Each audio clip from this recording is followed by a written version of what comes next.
March 2026, or Massive March as I'm now calling it, rewrote the rules for the Australian car market. EV sales just took off. They went ballistic. And in a way that no one in the industry, not even seasoned professionals, not even new buyers, not even government, no one saw this coming. Over 15.5 new EVs were sold and delivered in March. That's over 14.6%, a massive rise from the previous month, and the used EV market just went vertical. We saw over 137% increase, doubling sales from just over 3,000 to over 7,500 just in 1 month. But the stats only tell half the story. The real question burning through the industry at the moment, and in my mind, is this just a one-off spike, or is this a real long-term trend? The actual tipping point that we've all been waiting for. Hi, I'm Rosco from AmazingEV, and I'm asking this question because our dedicated marketplace is out of stock at the moment. You just can't get cars, and while sales have gone through the roof, we don't know what's next, and we've been asking this question ourselves. So we thought, let's ask some market commentators, some people in the know, some YouTubers, to find out what they thought. I think things we've somewhat reached the tipping point. That's anything to go by. I think the automakers know which direction the market is going as well. I think it's a spike.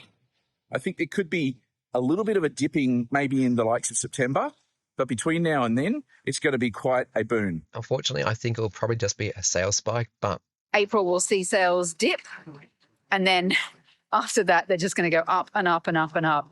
Was Massive March a freak month, a spike, or was at the moment the ice age finally started to melt? First, let's rewind a bit and find out why March was such a massive month for EV sales in Australia. Certainly took everybody by surprise, and including us. First, of course, the conflict overseas. That drove petrol prices up to, well, not extraordinary levels, but enough to start getting people to think perhaps there might be an alternative. Perhaps it might be a viable alternative to having to pay extraordinary amounts to fill up my petrol car. Perhaps this was the start, not unexpected, but this was almost whipped up into a frenzy by the media, who suddenly became EV's best friends. They went from hating on EVs for the last 2 or 3 years to just falling in love with them, coming up with reasons for you to buy them, being experts on which one to buy, looking at them as an incredible choice in this cost of living crisis. It was certainly an about face that we'd never seen. And this caused incredible demand for new EV sellers. And of course, at AmazingEV, the phone didn't stop ringing. Inquiries were up 100%, and suddenly everything was selling. Suddenly there was no stock to be had. Within the space of a couple of weeks, the market went from having 7,000 or 8,000 cars for sale in the used market to less than 2,000 or 3,000. And of course, new car dealers couldn't keep up as well. They could sell whatever they had in stock, and they were taking orders for cars out for several months now. So order books are overflowing, but sales are based on deliveries, and deliveries of stock couldn't come any faster at the moment. BYD do seem to have heard the call and look like they've promised more stock to come to Australia, but this is an outlier for the rest of the market. But then, of course, the whiplash. And as we've seen so many times, particularly over the Easter long weekend, didn't take long for some of the negative stories to kick back into the EV market. And we started to see stories of queues, prices going up. And of course, we started to see this story from the ABC. So I'm just pulling up to see whether I can get a charge. Is that the entrance? Oh, it is the entrance. What, do I have to drive through here? This tiny little thing? You're joking. So they're all taken. 1, 2, 3, 4, 5, 6, and there's someone there. So I've done a few laps and one has just popped up. After I've done a perfect reverse park, it's time to charge up. Okay, let's see how this works. It turns out to be really fiddly. The ABC, where we'd expect a bit more nuance, the narrative seemed to flip overnight again. The reality, of course, as most of us all know, is very different. It's cost me a lot of time. It doesn't seem to bother Susanna, who has more patience than me. We charged in Cooma last night and then we're just charging now. But the ABC article focused on a lot of amateur mistakes about charging and charging practice and getting ready to drive an EV and road trips. Instead of talking about the thousands of Aussies who wake up every morning with a car fully charged, just like a mobile phone, they staged a charge crisis from having trouble getting into the driveway, from having trouble downloading an app, from having trouble negotiating a charging station for the first time. And for many EV owners who are charging overnight, it's not a problem. They know how long it takes to get a cup of coffee and they know how long it takes to charge their car. They're prepared with their app, they're prepared with their car, and it's not a problem. They decided to bypass the staged drama of the ABC and reach out to some people who are in the know. Market commentators, YouTubers, industry experts. So what do our commentators, what do our industry experts think? Have we reached a tipping point, or was Massive March just an incredible spike?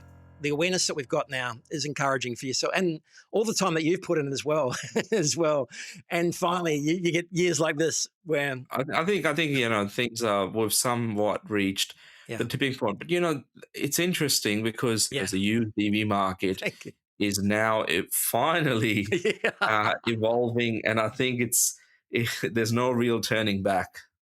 No, exactly. And we've been talking about it and following it for a couple of years now, and it's gradually been growing. And finally, again, this catalyst like this, if anything, even if it's just a blip, and we'll talk about it a bit more about how you see this as whether it is a blip on the radio or a radar, or whether it is actual tipping or turning point.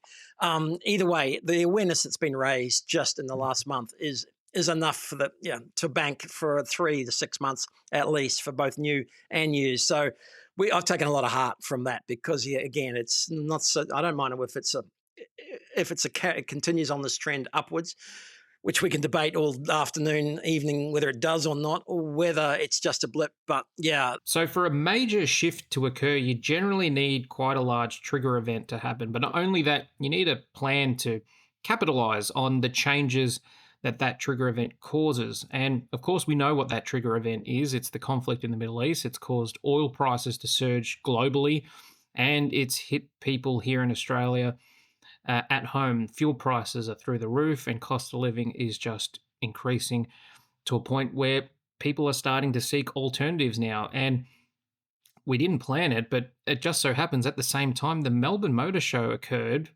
which had dozens of full EV and super hybrid manufacturers on show displaying new cars, new technology, a lot of which the general punter just hasn't seen or been exposed to before. So it put full electric vehicles in the spotlight right at the right time, and it's gotten a lot of media as well. There were 15 unveilings, new vehicle unveilings at the show, and 10 of them were full EVs or super hybrids. So that's anything to go by. I think the automakers know which direction the market is going as well, and it just so happened to be the perfect timing for that event. I break this down into two parts of the market. The new car market, it's going to be more than just a spike.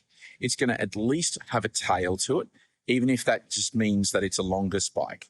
We saw thousands of orders come through during that period of time of March, and we're going to see that take at least 3 months to come through. I think on the used car side, there's going to be a little bit more to it.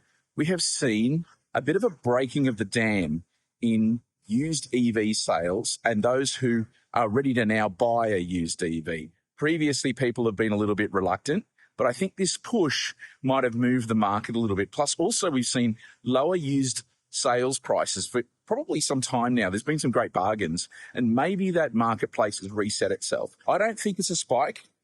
I think there could be a little bit of a dipping maybe in the likes of September, but between now and then, it's going to be quite a boon. I think realistically, this will be a temporary spike, but we'll all be able to go back to this moment and say, you know what? Instead of just the usual sort of linear-ish progression that we've had with EV sales in Australia, we'll see actually an exponential growth. And the reason for that is that people who jumped on board now, maybe earlier than they're anticipating, they will tell their friends, their work colleagues, their family that it's easy. It's great. It's the best solution, and they've saved so much money on fuel. And we can then see that, hey, March 2026 was the moment that it all changed. Call me controversial, but I actually think numbers are going to go down a little bit in April because Tesla don't get deliveries in the first month of every quarter. And that's a big chunk of vehicles that will not be on the books, shall we say. I think they're going to go up the following months. But what we're seeing right now is a scramble to buy what's available in the country. And that is going to run out at some point. BYD are bringing, of course, 30,000 vehicles into the country, but all these things take weeks and weeks and weeks to happen. So unfortunately, I think April will see sales dip. And then after that, they're just going to go up and up and up and up. So we've heard from the experts, we've seen the media's flip-flopping, and we've seen the massive March sales numbers, which undeniably are incredible. So what's my take? I'd love to tell you the battle is won, but as someone who lives and breathes this market at AmazingEV, our very own dedicated used EV marketplace every day, I don't think the battle is quite won yet. We'll look back at March 2026 and months and years to come, go, what a phenomenon. That was just incredible. A tipping point where the whole industry and the natural choice towards buying a car is towards an EV? Not yet. A big spike and a huge boost in the direction of further EV ownership and more EV awareness and more people being exposed to the joys and benefits and wonders of driving an EV? No doubt. Someone even suggested to me it's not yet a tipping point, but it certainly has been a talking point. And that's really important because it's got awareness out there. Everybody knows about EVs. People are looking more positively about EVs now. People aren't as negative about EVs. People have looked to embrace them as an option for the first time. And so even if it's not a tipping point and it's a talking point, that is an incredible boost for the EV industry. I'd love to tell you the battle is won, but as someone who lives and breathes EVs, I don't think so, not yet. And think about it. It's been a bit of a perfect storm for EVs because we did have a very short spike in petrol prices as well. Perhaps things are settling down now, but it's not a fundamental change in consumer DNA. It's more of a survival instinct. The truth is we still have a mountain of work to do. The tipping point will come when EVs become the default choice, when there's no range anxiety, when there's no questions about battery life, when there's no questions about app fatigue or charging or number of charges. That's when we've reached the tipping point. March did show us that the hunger for EVs is there, and perhaps this whole thing comes down to money, to price. If petrol prices do get too expensive and supply of petrol and scarcity becomes an issue, perhaps EVs then become the default choice. And the charging network or the ability to charge doesn't make for a dramatic segment on mainstream news in Australia. Until we have a consistent supply of affordable EVs, both new and used, then at that time we'll have reached a tipping point. March might have been a glimpse into the future, but don't mistake a fast start for the finish line. I'm Rosco, and we look forward to seeing you next time. And if we can help you out buying or selling a used EV, check us out at amazingev.com.au.